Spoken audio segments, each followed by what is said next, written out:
ஓசூர் தேசிய நெடுஞ்சாலையில் மேம்பால இணைப்பு பாலம் சற்று விலகியதால் பரபரப்பு நிலவியது.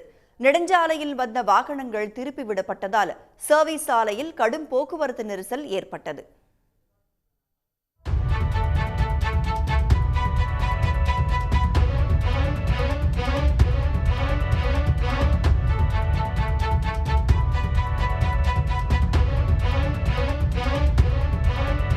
கிருஷ்ணகிரி மாவட்டம் ஓசூர் பேருந்து நிலையம் அருகே அமைந்துள்ளது இந்த மேம்பாலம். ஓசூர் நகர பகுதிகளில் ஏற்படும் போக்குவரத்து நெரிசலை குறைக்கும் வகையில் தேசிய நெடுஞ்சாலையில் இருவழித்தடமாக மேம்பாலம் கட்டப்பட்டது. இந்த நிலையில் கிருஷ்ணகிரியில் இருந்து பெங்களூரு நோக்கி செல்லும் வழித்தடத்தில் மேம்பால இணைப்பு சற்று விலகி காணப்பட்டதால் பரபரப்பு நிலவியது.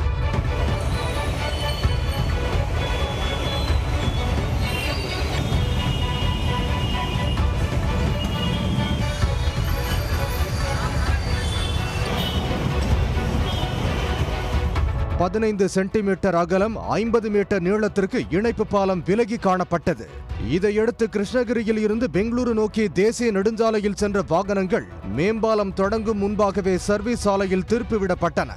இதனால் சர்வீஸ் சாலையில் கடும் போக்குவரத்து நெரிசல் ஏற்பட்டது.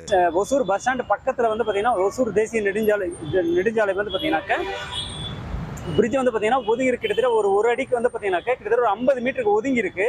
இதனால போக்குவரத்து ரொம்ப எரிசலா இருக்கு. கொஞ்சம் மக்கள் மேலே போகிற வண்டியெல்லாம் கீழே வந்துட்டு இருக்கு. இதனால் பஸ் ஸ்டாண்டு பக்கத்துல இருக்கிறனால இப்போ மெயினான இடம் பெங்களூரு, கிருஷ்ணகிரி, பாகலூர் பகுதி இருக்கனால கொஞ்சம் மக்கள் சிரமத்தில் தான் இருக்காங்க. சர்வீஸ் சாலையில் வாகனங்கள் திருப்பி விடப்பட்டதால் வாகன ஓட்டிகளும் சிரமத்திற்கு ஆளாகினர். இந்நிலையில் பாலத்தின் அடிப்பகுதியில் வட்ட வடிவிலான பேரிங் மூலம் விலகிய பகுதி நிலைநிறுத்தப்பட்டுள்ளது. இந்நிலையில் பாலம் விலகியதற்கான காரணம் குறித்து தேசிய நெடுஞ்சாலை துறையினர் ஆய்வு மேற்கொண்டுள்ளனர்.